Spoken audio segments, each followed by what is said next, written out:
You always pick on me, Gary.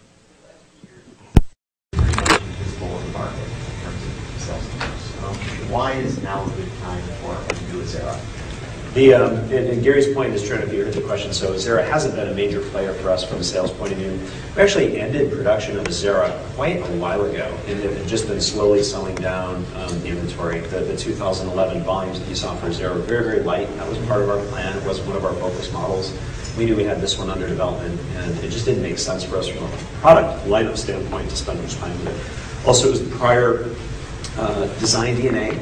It really wasn't a very, very good fit with our lineup. So that was kind of the historical reason. Why it makes sense now, I think Mike explained really, really well. And part of our four-cylinder strategy with Sonata was knowing that we had this card up our sleeve, that we had the Azera under development. That was going to be our focused V6 car for that kind of buyer who had those kinds of expectations, both in terms of size and feature and content. You know, the car is very, very different. I know the base price increase from old Azera to new Azera looks significant. The reality is we sold very few base Azeras. Most of the Azera volume was on the limited side. And it's interesting when you do that comparison, right, John? Yeah. The old Azera with the limited package and navigation was $31,845. Yeah, $875. Yeah. And right now we start at 2012 model year at $32,000. So it's basically the same price as the old model, with very, very similar level of content. So the price positioning is the same. That was the high mix model. You know, now that's the base model, and we've taken it up a step. So, long answer. I hope that gets you where you want. Mark, what are the size differences between last Azera and this one? Between the last Azera and this one, I don't remember off the top of my head, but it did get significantly bigger in terms of overall length and wheelbase. But I'll get you the exact specific figures. But a fun fact, the new Azera is still shorter than a Honda Accord.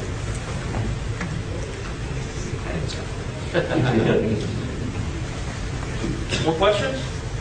Okay. Wait, I have a not a question, but a suggestion for it, because this Genesis Coupe, the 3.8, has the most remarkable engine sound, and I was thinking of just the right word for you guys to use in your reviews.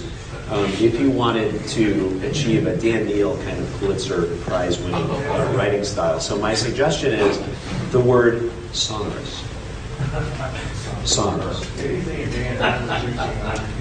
No, okay, I knew we'd lose Tony. I knew we would lose Tony on that one. Enjoy that. Let it, when you drive that car on the track, I think you're going to be impressed with the quality of that sound. It sounds good. When will these cars be dealers? John? Dealership availability. Yeah. So for the Genesis Coupe, we're looking at mid-March. For the Azera, for 2012 Azera will be in dealership sometime in March. Sometime in March.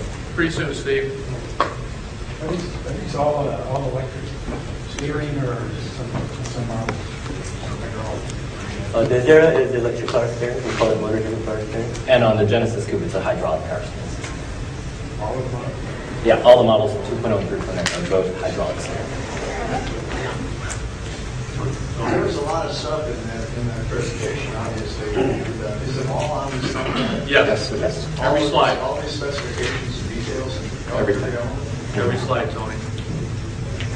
Gary. Is the Azera powertrain in another vehicle, or is it exclusive to Azera? It's exclusive to Azera. I think Mike showed a chart where we show our powertrain differentiation. The 3.3 TDI is only available on the Azera. What level of production are the cars? They are. So this is always our approach. Our desire is always to give you guys cars that we can say this is exactly what the customer is going to get. It does take away the excuse that if you don't like something, we can say, oh, we're fixing that in the final production cars. But these are actually the final production cars, and we have no excuse. If you find something you don't like, trust me, the first retail units are going to be just like it. Although if you do find something you don't like, and we agree that it's something we need to fix, we will fix it as soon as possible. Will it build in Korea and sold globally? Both of these products, yeah. Right. How many units do we have to sell for the balance of the year? How many units of production do we have of Azera? Oh, yeah, we're not going to share any production or sales estimates because the only thing I know for sure is it would be wrong by the end of the year. In Chicago, you mentioned that you're having a problem keeping up with demands for some of your cars. Are you going to be able to fix that, or this is going to slow down your momentum in growing? Our focus in 2012 is growing, truly growing quality, delighting customers. You saw Defy, Design, and Delight. You didn't see sell more cars as a primary focus for us in 2012. We're going to do as well as we can, but we are truly focused on delivering a perfect product to every customer and having a great interaction every time with every consumer. So this year's focus is not volume. We're definitely going to be short of what we could sell. But there's no plan right now for any change to that situation. That makes sense? Sue? You're changing your marketing plans in any way for this year, or are you going to go with what you're doing? We are, and part of that is consistent with what I just said. So this year for us, we want to build customer satisfaction. We want to build the strength of the brand. So you're going to see more higher level brand focused advertisement and less in the lower funnel area. Less.